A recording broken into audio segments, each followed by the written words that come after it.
Please proceed, Mr. Gill.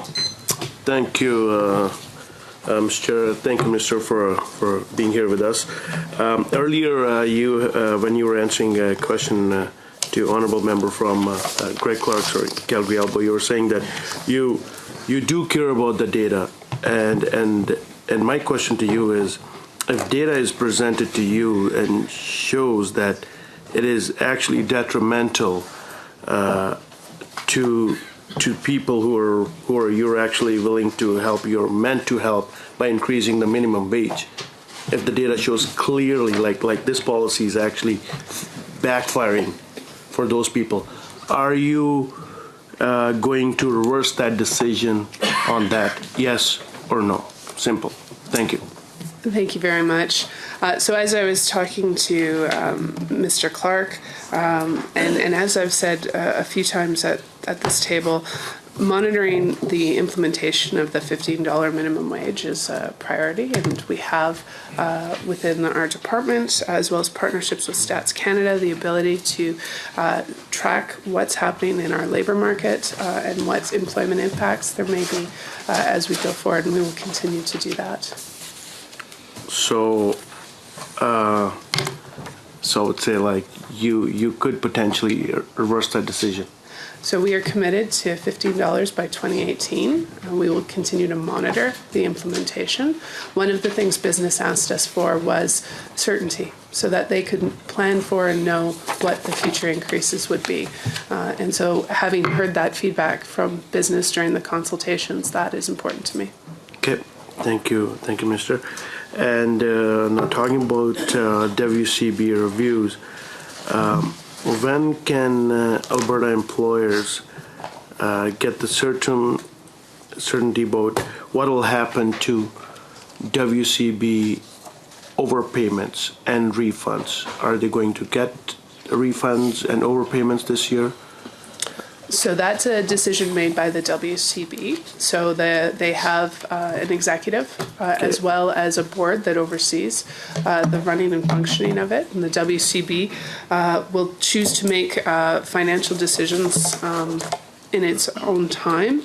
The panel process, which is the review of the WCB as a system, I'm expecting that report to come in the spring. Mm-hmm. So as far as any changes to legislation, policy, or governance, I'm going to wait until the panel has submitted documents. So does that answer your question? Yeah, I guess. Yeah. On performance measure 3.A about training for work clients reporting they're either employed or in further education or training after leaving a skill training program. So what is the rate of unemployed recent postgraduates that are planning for in this budget and in this business plan? I apologize. I don't think so I'm looking at 3.A, That's right. The percentage of training for work clients reporting they're either employed or in further education or training after leaving the skills training program. So here what we're trying to do is measure the percentage of Albertans who essentially report a successful next step after they've embarked on education or training within one of our skills training programs. But I'm not sure I understood your question, because I don't think that's what you're asking. So why do the targets not escalate if these measures are if these measure tools are there to measure that the success rate? So why the success rate is not increasing? Okay, so we've set our target at 70%, but why does it not increase? That's right. Beyond there? So what we've tried to do with this measure is try to use our experience from in the past, what we've seen as trends, to set a reasonable goal for ourselves going in the future, a target that we can try to aspire to. If we see next year that we are increasing past 70%, I could see us increasing that even further. But as it is right now, we have left it at 70% across the board. I'll just check in with my Deputy Minister if he might recall any other specifics around that item. No, so as you note, for last year we were at 68%, 70% would represent an improvement.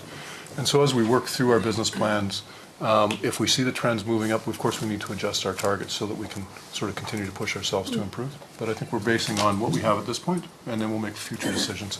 Okay. So, thank you. Minister, can you please tell me how many Alberta graduates have fled this province last year because they couldn't find any opportunity? So I'm not able to speak to recent graduates.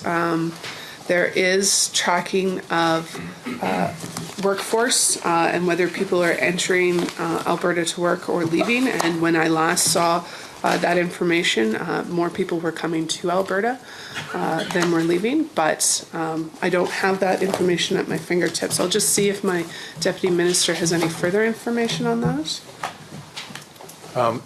So not specifically with regard to recent graduates, but you know, I've seen studies of the comparison of sort of the out-migration at this period of time versus the previous recession, and it's been characterized as still only a trickle, whereas the recession in the 80s was a much more difficult period of time that people were going through.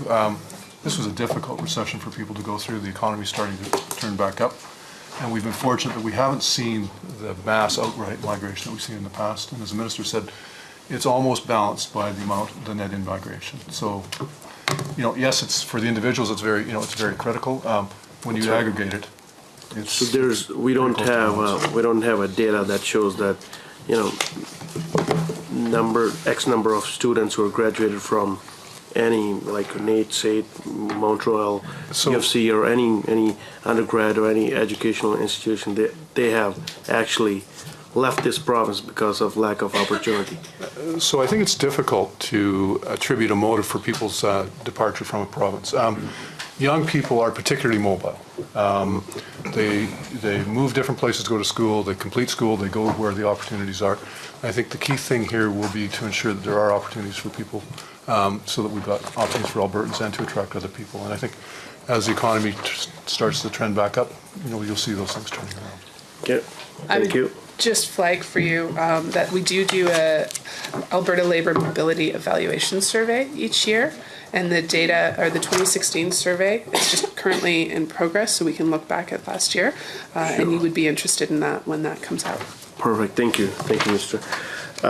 Last year, Mr. You noted that the Alberta Canada Foreign Qualification Recognition contribution agreement was winding down. Is there a new agreement in place to replace the older one? You go ahead. So our federal partners, they're certainly interested in having discussions with us about putting in place a new agreement.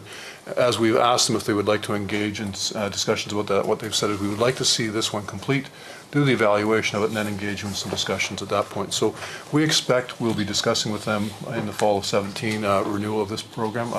Clearly we're getting good benefits, and we have every reason to believe the federal government will find the same thing. But just given their program criteria, they want to complete their evaluation before they engage in some discussions with us. So we are optimistic. Okay, thank you.